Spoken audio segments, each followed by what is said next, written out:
began life as a proposition for a supernatural series for BBC TV, and the BBC then, as now, are very reluctant the idea of a supernatural series, but the producer and I proposed it rather differently as a single drama in the end, and it came out in 1992 and was something that, in a way, shocked the nation, I'm told. Some of you are too young, even being alive at the time, but in 1992 it did shock a few people. And this was Ghostwatch, and at the time, for those of you that haven't heard about it, it jammed the switchboard with complaints. It had a special edition of points of view on which people came on to discuss how outraged and angry they were about it. The questions were raised in Parliament. People said heads must roll at the BBC. Sarah Green had to go on children's TV to say that she didn't die inside the cupboard under the stairs. And it was quoted in the British Journal of Medicine as the first television programme to cause post-traumatic stress disorder in children. So as a horror writer, that's a little bit of a kind of Purple Heart badge. And I think it possibly had something to do with the fact that we said it was coming live from a haunted house on Halloween night. It might have something to do with that, I don't know. A lot of activity in our film. We won't be amazed to hear that after what we've just seen in Foxes, right? Mike Smith, what's happening? What's the story? Well, the strange thing is that we're still getting calls about that shadowy figure that was seen in the haunted bedroom, or people think they've seen in the haunted bedroom. Now, what's really weird is these are all tallying with the description. These are all different phone calls.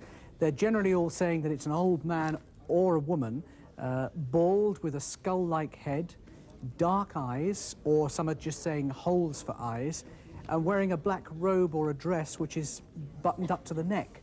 So if anybody's seen this gentleman tonight, Michael, perhaps you'd give us a call now. I'm sorry to interrupt. This is important. Can somebody in the gallery tell me if it's possible to access the tape interviews I shot at the university, please? I'm sure it will be, yes. In view of what's happened, there's a sequence I need to find urgently. Yeah. Well, they're saying they can get to it sometime further on the programme. Yes, okay, we can do that for you. In the meantime, we'll have another Ghostwatch story, and then after that, I'd like to hear your opinion on what we saw a moment ago in Fox and Drive. Is all of this a hoax, or as Dr. Pascoe believes, are things just about beginning to happen?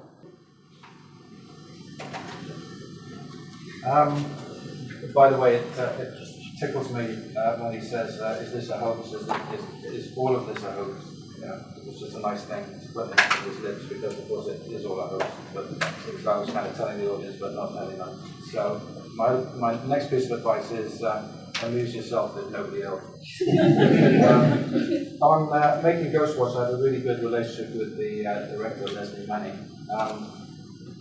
She's someone that's got no ego, which is kind of a little bit rare in a director. And the point about it was she knew exactly how to achieve, on a very low budget, the kind of thing that I've written. She wasn't someone that went in and said, we need to do this on 35mm widescreen with lots of CGI. She said, no, we've got to do this absolutely like an outside broadcast with all the slight edge of crappiness that goes with that, you know. Thanks very much.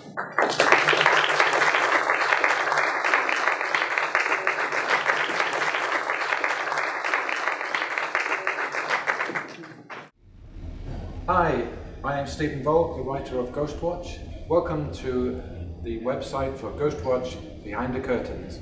Keep in tune for future updates.